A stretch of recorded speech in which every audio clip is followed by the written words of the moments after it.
throughout our lives, all throughout our now, all People, especially those who've made a career out of causing chaos, are finally getting a taste of their own medicine. One of those people?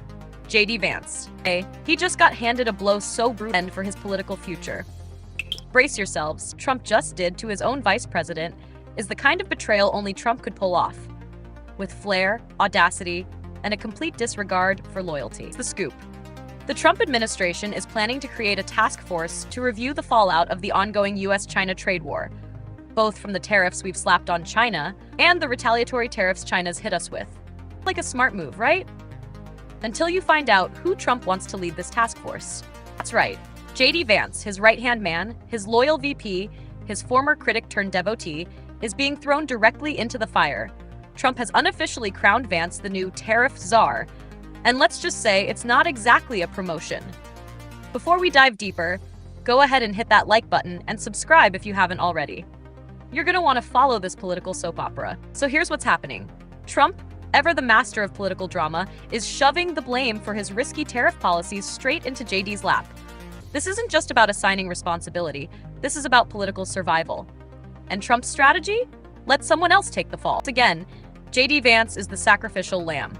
Now let's talk tariffs. Trump rolled out his new plan with the enthusiasm of a game show host announcing grand prizes. Except these prizes are new tariffs that will strain American businesses, drive up prices, and push voters to the brink. And JD Vance, now the unfortunate face of this economic mess. The irony is almost cinematic. Remember, Vance wasn't always a Trump cheerleader.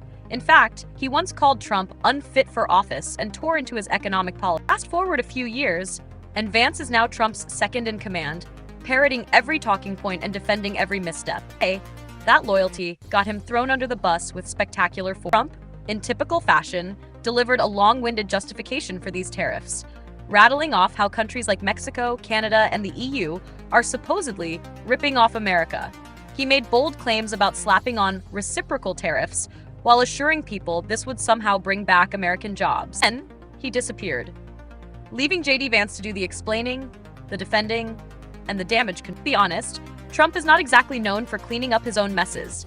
He plays the showrunner, creates chaos, and then lets someone else mop up the aftermath. This time, that poor soul is JD Vance, who now has to pretend that this flaming dumpster of a trade policy is a stroke of genius. Trump's economic vision, if you can call it that, has always rested on shaky logic. Tariffs, in theory, are supposed to protect American jobs, but in reality, we just don't have the manufacturing base to meet demand. So what happens? Prices skyrocket, businesses struggle, and the average American foots the bill. Guess who gets to explain that to the public? You got it, JD Vance. And just when you think it can't get worse, Trump drops more numbers. 67% tariffs here, 46% there. It's a confusing mess of calculations that sounds more like a clearance sale gone rogue than a sound economic strategy. Countries he's targeting? Vietnam, the EU, China, anyone he can point a finger at. Yet, somehow, it's JD Vance who's expected to sell it all with a straight face. It's worth noting just how absurd this all is. JD Vance once prided himself on being a voice of reason in the Republican Party. He wrote best-selling books, criticized Trump's populism, and called for more grounded leadership. Then came the pivot. Vance flipped hard. Suddenly, he was riding the Trump train like he never questioned it in the first place. And now it's blowing up in his face. It's political karma in action. Because when you abandon your values for power, eventually, you'll get handed the consequence. For Vance, those consequences are a tidal wave of public backlash, economic uncertainty, and a growing sense that he was nothing more than a political pawn in Trump. Let's zoom out.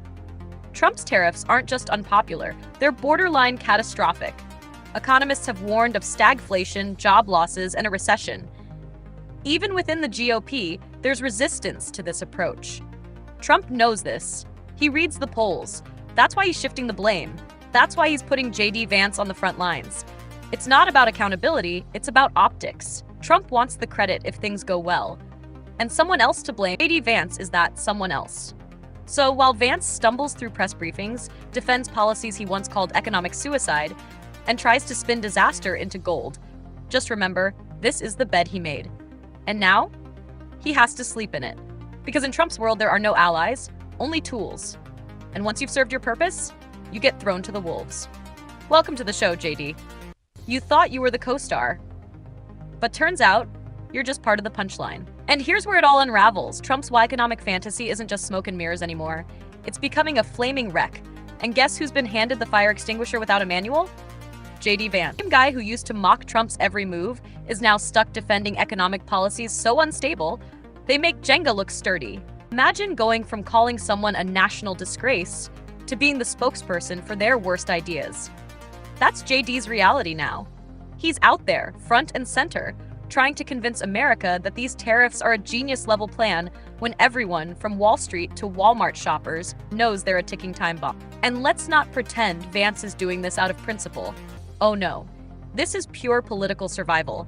He traded in his spine for a shot at the vice presidency, and now that the House is on fire, Trump's nowhere to be found.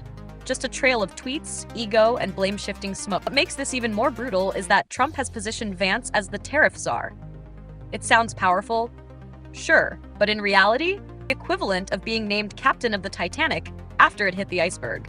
And JD's got to smile and wave as the band plays on, pretending he's not standing ankle-deep in freezing water. But you know what? This isn't just political drama, it's political karma. JD Vance thought he could outmaneuver Trump, thought he could ride the coattails, use the brand, win the base, and still come out clean. As if there's one universal rule in Trump world, it's this. Loyalty doesn't protect you. It just delays your downfall. The voters see it. The media sees it. Even Vance probably sees it now. Those deer-in-the-headlights interviews, the nervous chuckles, the awkward defenses of policies he once called disastrous.